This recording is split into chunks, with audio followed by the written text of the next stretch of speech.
สุขสบายดีพ่อแม่พี่น้องมาเนาะบ่สุขุสุคนฝั่งไทยฝั่งลาวฝั่งซ้ายฝั่งขวาพี่น้องเนาะสโลแกนโอ้ยส่วนฟังได้สโลแกนได้ม่วนพี่น้องเอ้ยเนาะลาวไทยเว้าภาษากันฮู้เรื่องพี่น้องเนาะสโลแกนนั้นม่วนมากินข้าวแลงนำกันพี่น้องขั้นแรกมื้อนี้จัดกับแม่บ้าน2คนให้ลูกสาวเพิ่นบ่กินนำลาบเทาพี่น้องเอ้ยพูดนะคักเป็นคักพี่น้องเอ้ยเทาชีวภาพพี่น้องเอ้ย เดี๋ยวคันจะคู่มันเดี๋ยวสิเม่นมาเดี๋ยวสิตอบในเม่นเด้อพี่น้องเด้อว่าชีวภาพเท่าชีวภาพมาแต่ใส่เนาะ นี่รับเท่าชีวภาพเนาะอันนี้รับปลาพี่น้องรับปลาดุกเนาะลงไปตึกอยู่ในหนองสะข้าพเจ้านี่ละบ่เสียหายพี่น้องเลยจกน้องไว้รับปลาดุกหน้าพี่น้องซิมก่อนจัดแซ่บลงมือไปบ้านอันนี้มะเขือแดงพี่น้องมะเขือที่ปลูกไว้โอ้ยยังใครปลูกไว้แซ่บๆพี่น้องหอมแดงกินกับลาบป่าพี่น้องเอ้ย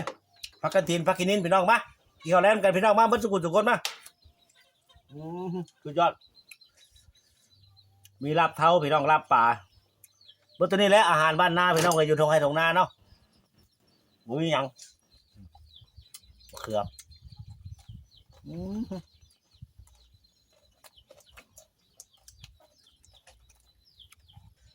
ปลาเถอะลืมพี่น้องเลย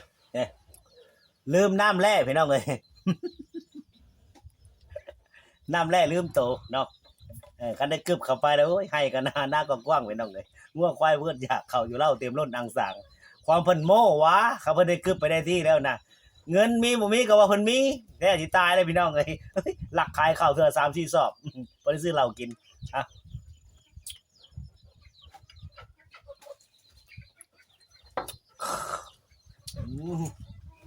สุดยอดพี่น้องตัวสดหัวปลาดุกหน้าอะไรได้นี่พี่น้องได้นี่บ่เชื่อบ่โอ้ยข้าพเจ้าไปตึกได้ปลา3-4 โตปลา6 โตเฮ้ยเลยให้แม่บ้านเฮ็ดลาบสุกิน3 โตจงไว้3 โตเพื่อมื้อเช้าเด้เนาะบ้านนาเฮาอยู่บ้านทงไห้ทงนาเฮานี่พี่น้องก็สบายแบบนึงสบายใจเนาะคืออยู่บ้านกะแม่นกะม่วนอยู่บ้านก็ได้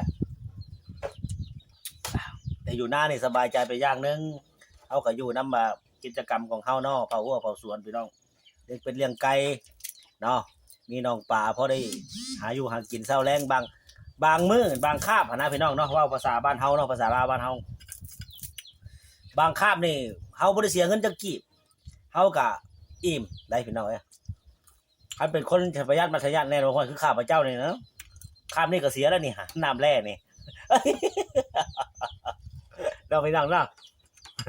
มาลาปลาคุยคักๆเลยนี่พี่น้องน้องกัด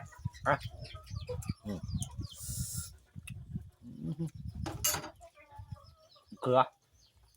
หอมแดง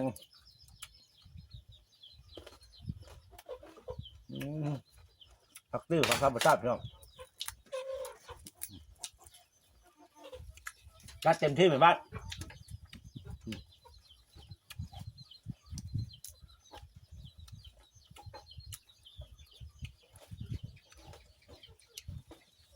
อันนี้ครับยอดพักต้นเด้อพี่น้องเด้อมันต้นนี่มันโมเมนต์มันต้นแดงกันโบราณเท่าไหร่พี่น้องเอ้ยยอดมันต้นเนี่ยยอดมันต้นอีเหลืองน้อยพี่น้องเอ้ยแซ่บโอ้สุดยอดข้าพเจ้ากินแล้วลองมึงเลิศคำบ่เชื่อคุยกับลาบปลา3 โตพี่น้องเอ้ยคน3 คนลูกสาวหลานเพิ่นก็บ่กินน้ำซ้ำขวยเพิ่นแล้วเพิ่นบ่กินเด้กินกับแม่บ้าน2 คนมาสุดยอด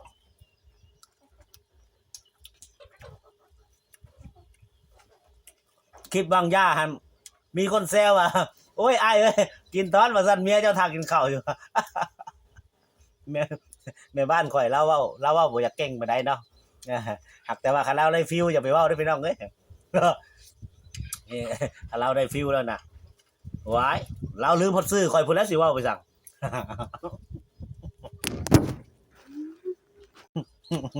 ได้ยินบ่พี่น้องกินเสียงหยังเสียงโทรศัพท์ตน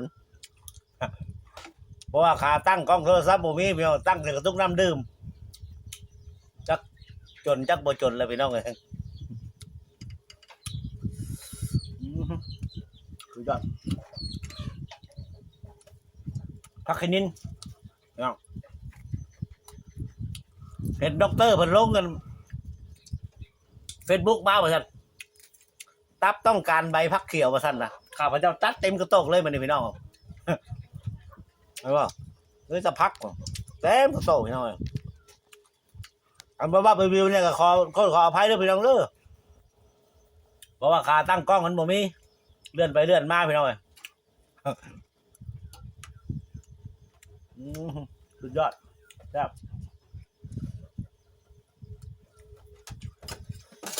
ตั้งสิกินยังกินยาบันในซองผมเมียเครื่องกินเต็มกระโตกพี่น้องเลย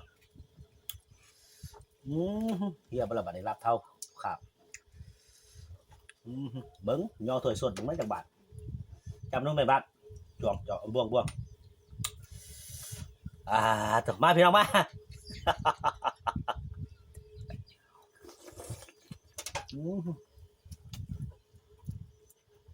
ใส่หอยแน่ครบสูตรไปบ้านเฮ็ดแต่บ่ได้ลืมถ้วยเด้พี่น้องคันลืมถ้วยนั่นบ่ได้กินมาพี่น้องมา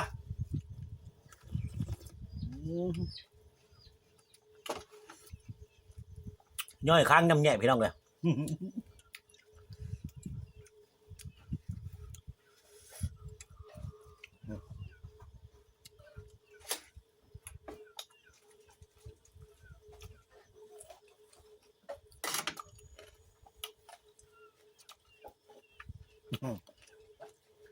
แซ่บ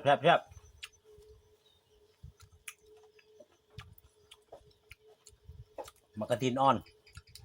กินย้ำมาแล้วกินแล้วบ่ต้องซีแขวพี่น้องเลย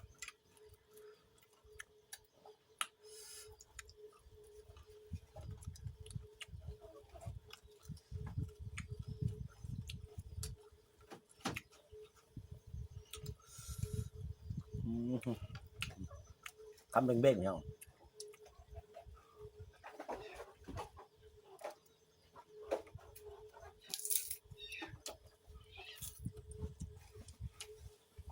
เอาให้ปู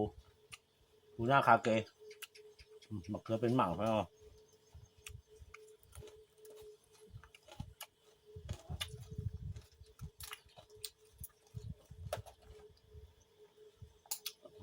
สุดยอดแซ่บไปเหรอมั้ง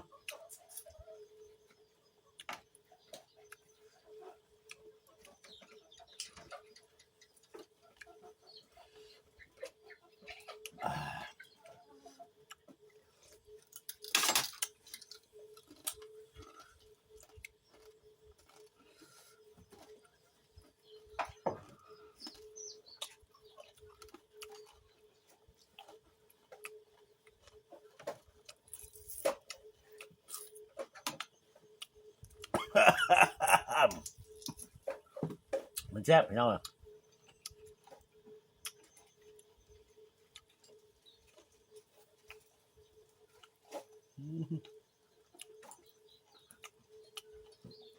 ผักกินินอ่อนรูดเข้าไป